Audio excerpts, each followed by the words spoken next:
Welcome everyone back to weekly weather updates, and in today's video we're going to have a look at the latest from the live radar, run through the UKV, have a look at the precipitation and the temperature over the next 5 days, as we are generally still in quite a westerly flow with a lot of precipitation in terms of showers and perhaps some persistent precipitation pushing through at times, and those surface temperatures are going to be around average this time of year, sort of mid to low teens, nothing amazing, and of course when we do see precipitation it could actually feel quite cold out there. We're going to have a look at the mid to long range, look at the GFS, GM, Eastern WF and the ensembles. As the second half of October is shaping up very, very interesting indeed. Now, as we'll see on the various models, they are showing all very similar patterns but very different surface conditions. We've got a bit of blocking and some big amplification in the jet stream in the mid-range. And what this is doing is potentially colliding air masses, pushing both warm hot air from the mid-Atlantic, but also plunging some cold air out of the Arctic towards northern Europe. Now, what happens with that is very, very uncertain, as we'll see on the models and the ensemble members, but there is massive, massive spread. Some models are plunging us into a northerly wind, very, very cold. Couldn't even rule out some snow in northern areas. Others are bringing up an Indian summer type pattern, southerly winds, very, very warm, 25 degrees could be possible. And others are sort of having us in between the two air masses, and that could actually spin up some big lows and give some very, very heavy rain. And this is what I mean when we see the models in a second. They're showing very, very similar general patterns, general outlooks, but very different surface conditions, and we'll have to see what they're showing today. So, do remember, if you enjoy my videos, make sure you like and subscribe, and remember to follow me on Twitter as well, the link's in the description. Now, you can see at the moment we do have some showers pushing into the north, and a few areas of persistent rain into Northern Ireland, Republic of Ireland, and parts of Scotland. But again, it is mostly dry across the British Isles, and again, not too bad out there. It was quite a chilly morning because we had clear skies, relatively cool upper air temperatures. We saw many areas drop to low single digits last night, very cold. And again, if we have a look at those temperatures this afternoon, as we record this around 2 p.m, you can see they're all right, but not massively mild, generally around those low to mid-teens mark. Nothing too spectacular at all. Now, if you go over to the UKV and have a look at the precipitation and the temperature over the next 5 days, you can see plenty of precipitation now starting to push into the north and west, especially over the course of this evening. Persistent initially, before turning a little bit drier and sort of petering out a little bit, and eventually pushing all the way through in the form of some thicker cloud and showers through tomorrow afternoon for areas further southwards and eastwards. Into Wednesday evening, a little bit drier. Maybe some fog building through central areas for more heavy rain spread through Thursday afternoon. Widespread weather front, but again, it's a bit patchy in its intensity, so some areas could see some quite heavy rain, others could just see some light on and off precipitation, eventually spreading through, and into Friday, again, just a mix of sunshine and showers. Do you see a bit of snow over the Highlands of Scotland, so a cold air mass pushing to the north, and maybe some very heavy rain in the south through Saturday as well. That's a collision between those cold air masses in the north and the mild air masses in the south, and eventually you could just see we're in a very showery sort of outlook because of those colliding air masses and lower pressure. We can see that well by having a look at the upper air temperatures. You can see in the south, with perhaps 7 to 10 degrees at 850 HP before a very cold air mass spreads into the north. That could give precipitation, falling as snow over the Highlands of Scotland, but the collision in those air masses could potentially provide that heavier precipitation in the south. So that's something to keep an eye on into the weekend. Again, all that precipitation, its intensity, its widespread nature, and its position all depends on where the collision of air mass is in, and that can still change nearer the time, so I have to keep an eye on that. If you look at the 2 meter temperatures, they're going to be cold into the weekend because of those colder upper air temperatures. You can see this morning dropping down to mid to low single digits in many areas across central southern England, as we do have those clear skies and cold upper air temperatures. So if you're out this morning, it would have been really quite chilly, and into this afternoon, widely 12 to 14 degrees. So nothing massively mild, nothing crazy cold, but around or maybe slightly below average. Into this evening, you see those temperatures drop away once again, maybe 5-6 degrees, not quite as cold with a bit more cloud around. And into tomorrow afternoon, slightly milder, maybe 15 to 17 degrees, but cooler further north to west with precipitation pushing in. And into Wednesday evening, into the early hours of Thursday, maybe mid-single digits further northwards, but into the afternoon, maybe a degree or two cooler, maybe 15 degrees, maybe 17 degrees across parts of Southern Ireland, as we do have these big collisions in colder and warmer air masses.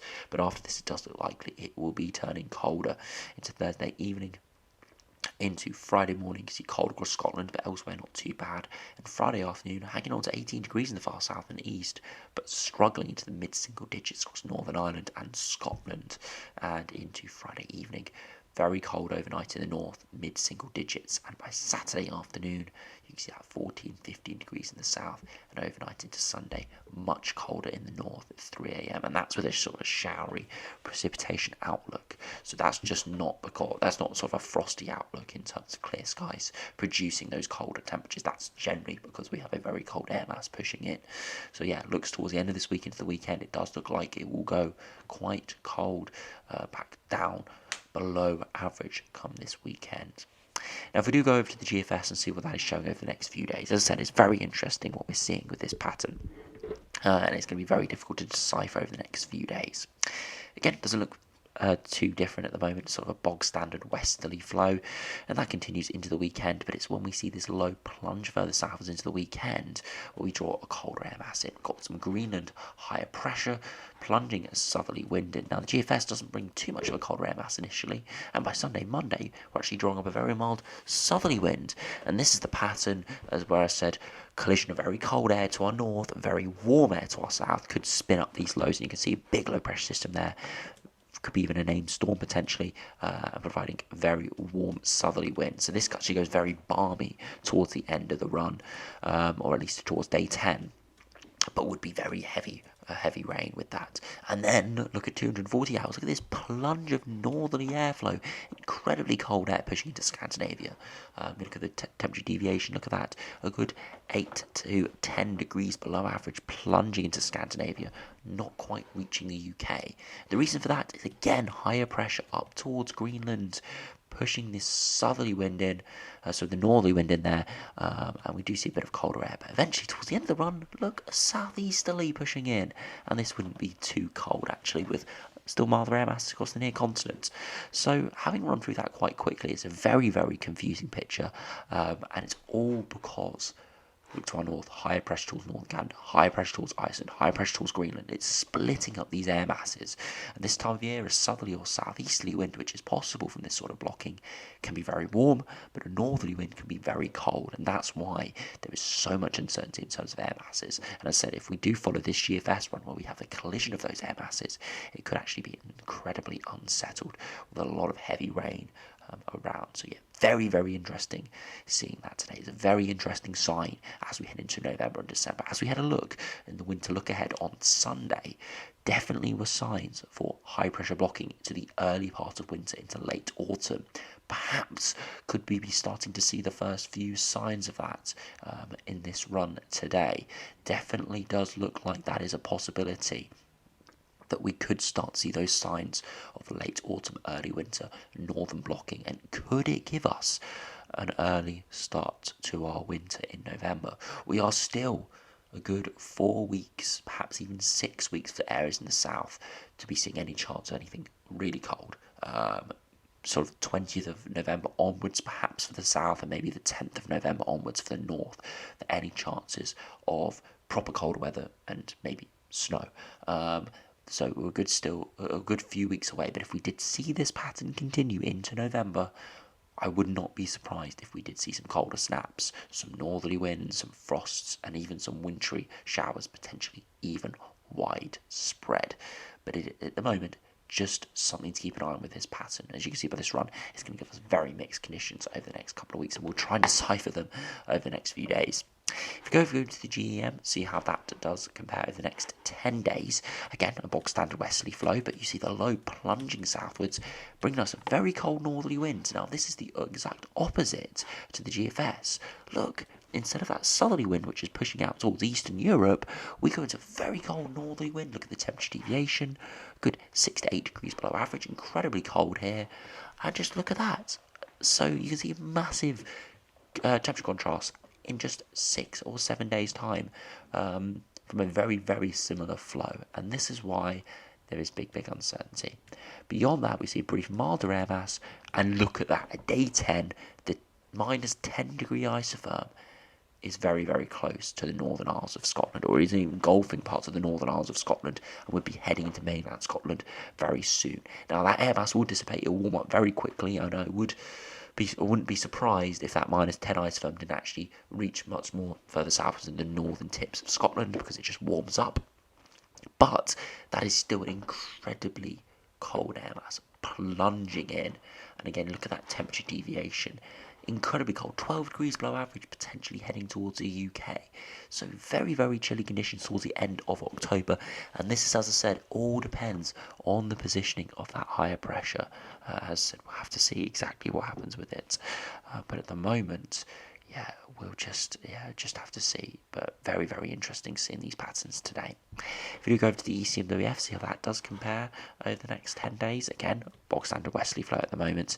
Low pressure plunging southwards. Initially you see a bit of a northerly wind, but then the southerly wind takes over before high pressure actually topples. And at day 10, again, we're poised between a very warm air mass to our south, cold air to our north. It looks like the warm air is winning out at this stage, but that cold air is trying to flood southwards. And again, look at the pressure charts, all because we've got higher pressure towards Greenland, northern parts of the Atlantic, and towards northern Canada, all because of this northern blocking and this higher pressure systems building to our north. We're seeing these very different conditions. Perhaps the southerly flow is the more favoured, as we'll see in the ensembles in a minute, but you couldn't rule out a balmy southerly or a very cold northerly as well within the next sort of 7 to 14 days. Very, very interesting seeing this today. And again, look at the temperature deviation. Incredibly cold air coming out of Greenland. Very mild air pushing up from the south as well. If you go over to the ensembles to finish the video, these are the GFS, or latest GFS. You can see we're around average at the moment and staying around average of the foreseeable future. But that is not the full picture. Around the next sort of 5 or 6 days, massive spread. Some going 10 to 15 degrees at HBA, others going down towards freezing to -5.